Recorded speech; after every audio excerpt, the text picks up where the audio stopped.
আমরা মনে করি যে ওনারা একটা জিনিস বলতে চাচ্ছেন যে যৌথ বিবৃতি দেওয়াটা কি ঠিক হলো কিনা। এটা কিন্তু পুরো পৃথিবীতে আছে। একটা গভর্নমেন্টের সাথে একটা বড় পলিটিক্যাল পার্টির যে সমস্ত জায়গায় আন্ডারস্ট্যান্ডিংয়ের জায়গা তৈরি হয়, সেই জায়গা নিয়ে যৌথ বিবৃতি হয়। আপনি কিছুদিন আগে মালয়েশিয়ায় হয়েছে, মালয়েশিয়ায় এবছর বোধহয় একবার না দুইবার হয়েছে এরকম।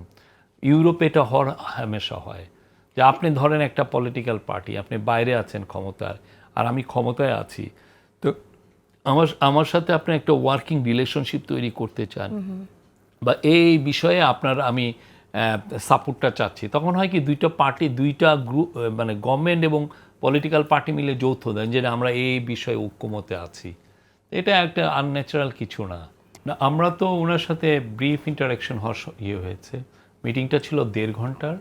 তার মধ্যে প্রথম 10 মিনিট মানে আমরা ছিলাম, আমরা কয়েকজন ছিলাম, তারপরে আমরা বের হয়ে গেলে তখন তো ওয়ান অন ওয়ান মিটিং হয়েছে খুবই সৌহার্দ্যপূর্ণ পরিবেশে, বলবো যে মিটিং অফ গ্রেট মাইন্ডস।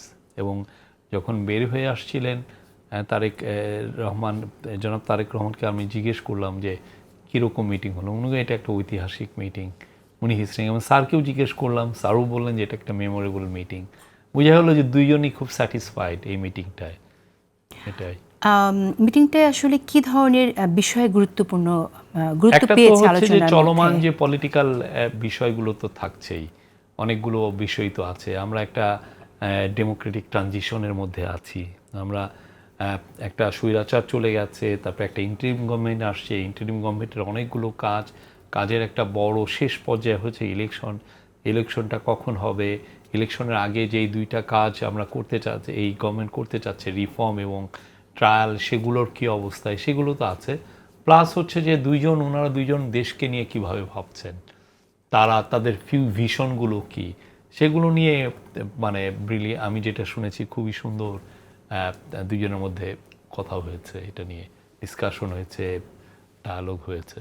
এখানে যে বিষয়টি গুরুত্ব পাচ্ছে অনেকের কাছে, আমরা শুনছি যে এই সময় নির্বাচনই বেশি গুরুত্ব পেয়েছে এই বৈঠকে। আপনারও কি সেরকম মনে সবার হয়েছে ফোকাসটা যে ওইখানে যেহেতু নির্বাচনটাই? ছিল, তো আর যেহেতু জয়েন্ট একটা স্টেটমেন্টে নির্বাচনটাই কেন্দ্রিক ফোকাসটাই বেশি ছিল, তো ফলে সবাই এটাকে নজর দিচ্ছেন যে এই নির্বাচনে। কিন্তু যেহেতু একজন দেখেন ইন্টারিম গভর্নমেন্টের প্রধান, 2006 সালে নোবেল শান্তি পুরস্কার প্রাপ্ত, মাইক্রো ক্রেডিটের উনি পায়োনিয়ার, সোশ্যাল বিজনেসের পায়োনিয়ার, এবং উনি এই যে 3-0 নিয়ে সারা পৃথিবীতে বলেন। আর একজন হচ্ছেন বাংলাদেশের বিগেস্ট পলিটিক্যাল পার্টির প্রধান, যিনি 17টা বছর একটা পার্টিকে আগলিয়ে রেখেছেন। আপনাদের দেখেন পুরো একটা পার্টি যেই ভয়াবহ রকমের মানে অত্যাচারের শিকার হয়েছে, রিপ্রেশনের শিকার হয়েছে, 50-60 লক্ষ লোককে আপনি জেল বা আপনাকে অভিযোগ দেওয়া হয়েছে। এদের সবচেয়ে, আপনি যদি 17 বছর দেখেন, সবচেয়ে বেশি গুমের শিকার হয়েছে বিএনপির লোকরা, সবচেয়ে বেশি ক্রস ফায়ারের শিকার হয়েছে, ক্রস ফায়ারে কিলিংয়ের শিকার হয়েছে বিএনপির লোকরা, সবচেয়ে বেশি মার্ডার কেস, এমনি ফেক কেস যেগুলো দেওয়া হয় সেগুলো। আমরা খালেদা জিয়াকে কী ট্রিটমেন্টটা দিয়েছে তারা, সেই পার্টিকে উনি তো আগলিয়ে রেখেছিলেন অ্যাজ এ লিডার লন্ডন থেকে।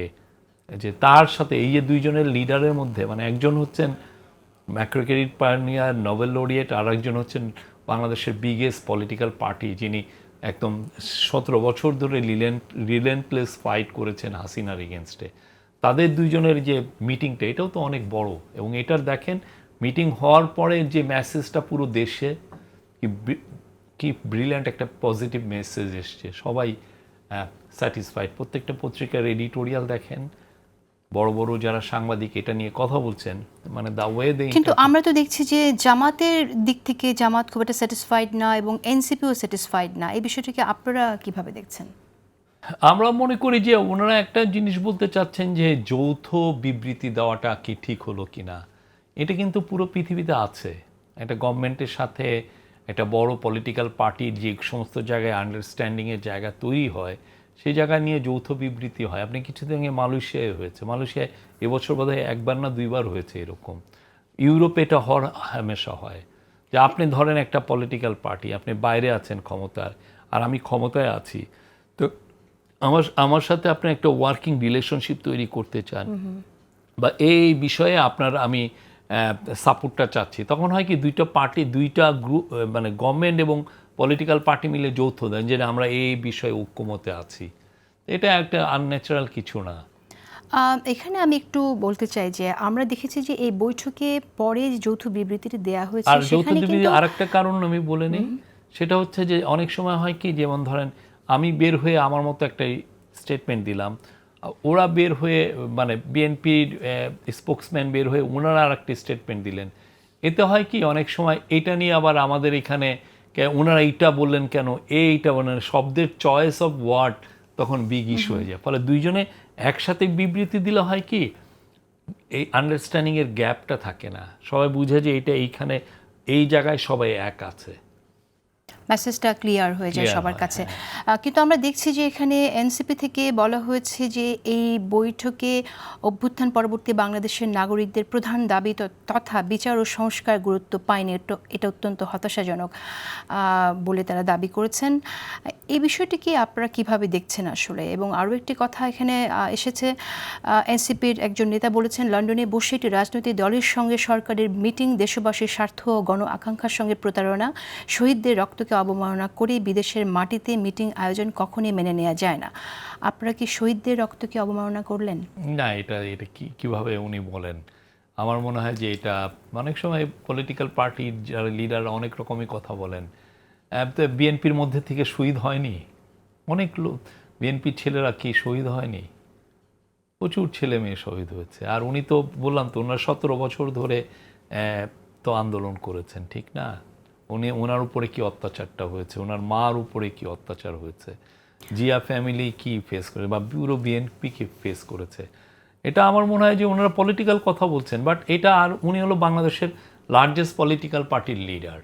তো ওনারা যদি মিটিং হয় এটা তো good news for everyone. Right, exactly. আর এই পলিটিক্যাল, আপনি বলছেন যে এটা পলিটিক্যাল, অনেক রকম অনেক স্টেটমেন্ট অনেক রাজনৈতিক নেতারা দিয়ে থাকে, পলিটিক্যাল কথা বলছে, কিন্তু কি গেইন করছে সেটা যদি একটু বুঝতে চাই। আমাদের তো এই সেটা আসলে মুহূর্তে আমি দরকার ওই জায়গাটা আমি যাব না, ওনারা কি গেইন করছেন ওনাদের সাথে সেটা জনগণ বুঝবেন। বাট আমার মনে হয় যে এই দেখেন দেশি বিদেশি যারা কমেন্টেটর, যারা আমরা যার সাথে কথা বলছি সবাই এক বাক্যে বলছেন এটা একটা হিস্টোরিক মিটিং, সবাই মিটিংটাকে প্রশংসা করছেন। আমি যদি এখানে একটু বলি, আমার কাছে কিন্তু একটুও মনে হয়নি যে এখানে আপনারা বিশেষ করে প্রফেসর মোহাম্মদ ইউনূস কারো চাওয়াকে উনি ভুলে রেখেছেন। কারণ এখানে কিন্তু উনি সংস্কারের কথা বলেছেন, দ্রুত সংস্কার করতে হবে, বিচার দ্রুত করতে হবে, সংস্কার সবসময় তো আমাদের সাথে দাবিটা আছে সবার। সংস্কার, ট্রায়াল, দেখেন ট্রায়াল তো আমরা চাচ্ছি, যারা জুলাইয়ে যারা গণ অভ্যুত্থানে ছিল সবাই তো ট্রায়াল চাচ্ছেন। রাইট, সো ওই কথাটা উনি বলেছেন, যেটা আসলে গণ অভ্যুত্থানের পক্ষে শক্তি সবারই দাবি, সেটা উনি মাথায় রেখেছেন। বিশেষ করে এনসিপি এটা বারবারই বলছে। পাশাপাশি ফেব্রুয়ারিতে নির্বাচনের কথা তো জামাত আগেই বলেছে, সুতরাং তাদের দিক থেকে যে বাধা আসবে না এইটা তো আপনাদের মাথায় থাকার কথা। তাহলে এখন এটা কেন এই প্রশ্নগুলো আসছে আমি জানি না, বাট আমাদের কথা স্টেটমেন্টটা খুবই ক্লিয়ার। বলা হয়েছে যে যদি রিফর্ম এবং ট্রায়ালটা আমরা করে ফেলতে পারি তাহলে আগে ইলেকশন হয়ে যাবে। আমরা তো ডেমোক্রেটিক ট্রানজিশনটা চাচ্ছি, ঠিক না? তাহলে রোজার আগে ইলেকশনটা হবে, এই তো স্টেটমেন্টটা। যে আমরা যদি এই কাজগুলো করতে পারি আমাদের সবার, আমরা আমাদের এফর্টটাকে রিডাবল করব, সবাই মিলে যাতে আমরা এফর্টটা এরকম দেই যাতে খুব দ্রুত কাজগুলো হয়। বাট আবার অ্যাট দ্য সেম টাইম ট্রায়ালের ক্ষেত্রে আমাদের দেখতে হবে যে আমি অতি দ্রুত করে যেন ট্রায়ালকে ক্ষতি না করি।